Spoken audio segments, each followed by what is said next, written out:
Parce que j'ai serré mon téléphone comme ça et que vous n'allez pas prendre ça. Et que il m'a mis le couteau au genou. Attendez, regardez.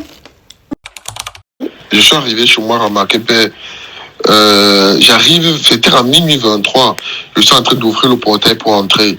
Je vois 3 gars descendre sur la moto avec les poignards, mon frère. Ils sont toujours 3. J'ai seulement donné tout ce que j'avais. Ils ont dit que ne crie pas, ne crie pas. Tu cries, si on va te tuer. J'ai seulement réussi le téléphone et l'argent que j'avais. J'ai donné, ils ont pris, ils sont partis avec. Ouais. Directement la moto, pop, pop. Quand j'ai vu les poignards là, j'ai vu ma vie. J'ai dit comment je suis un petit garçon comme ça.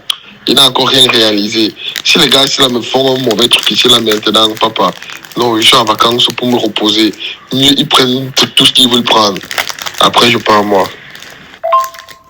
J'ai bien eu peur. Même pas un peu. Donc, quand il reste même, je revois le film là dans ma tête. Je vois seulement le bout du couteau là. Donc, c'est le genre de couteau qui avait poignardé bébé Mathis là, gars. Donc, je vois seulement le bout du couteau là. Je vois comment si on lève ça, on met ça dans moi. Ouais. L'insécurité dans le pays, sinon, c'est de trop. C'est de trop. Que ce soit dans les taxis, dans les rues, dans la nuit comme en journée, on n'est pas en sécurité. Moi-même qui parle, si j'ai été victime d'une agression, c'était ma seule et unique agression depuis que je suis née. Ce que j'ai vu le jour-là, ils étaient toujours 3 sur la moto, le plus court était au milieu. Et c'est lui qui avait le plus long couteau.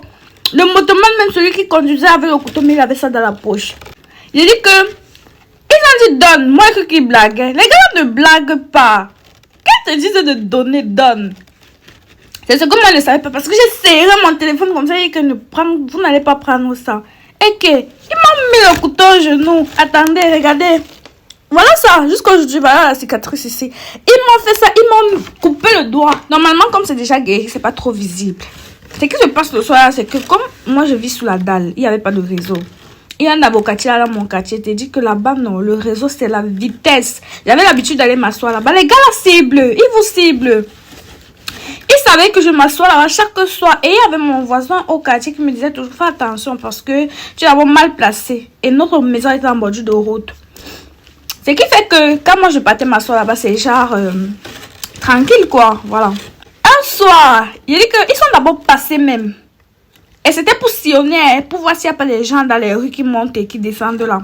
Pour opérer tranquillement quoi. Que si je crie, la personne ne sort. Ils viennent garer devant moi. Les gars garent seulement en descendant. Le plus court que je vous dis là, il sort le couteau direct. Donne, donne, donne. Moi, je serre mon téléphone. Je serre ça comme ça là sur moi. Les 2 autres viennent sur moi directement. L'autre m'arrête parce que son couteau n'était pas gros. C'était fin. Il me fait les petits trucs comme ça là. Les petits poignards. Un peu comme des blends. Quand on blende les gens. Petits comme ça sur la cuisse. Je ne ressentais pas. Je vous assure. C'est quand l'homme m'a touché. De toute façon, ça a piqué. J'ai senti que j'avais quelque chose. Et quand je regarde maintenant la cuisse, je vois qu'il a fait les petits trucs comme ça là sur ma cuisse, partout. Donc, il piquait. Mais c'était pas des grandes blessures. Maintenant, à l'instant, je comprends que les gars ne vont pas me lâcher si je ne donne pas le téléphone. C'est comme ça que je lance ça au milieu de la route. Un coup, il part chercher, l'autre monte sur la moto parce qu'ils savaient qu'ils ont le téléphone, tu vois, non. Ils montent, ils partent. Et mes voisins du quartier, là, si vous me regardez, moi, je vous dis la vérité. Du jour là jusqu'au jour, moi, je vous remarque.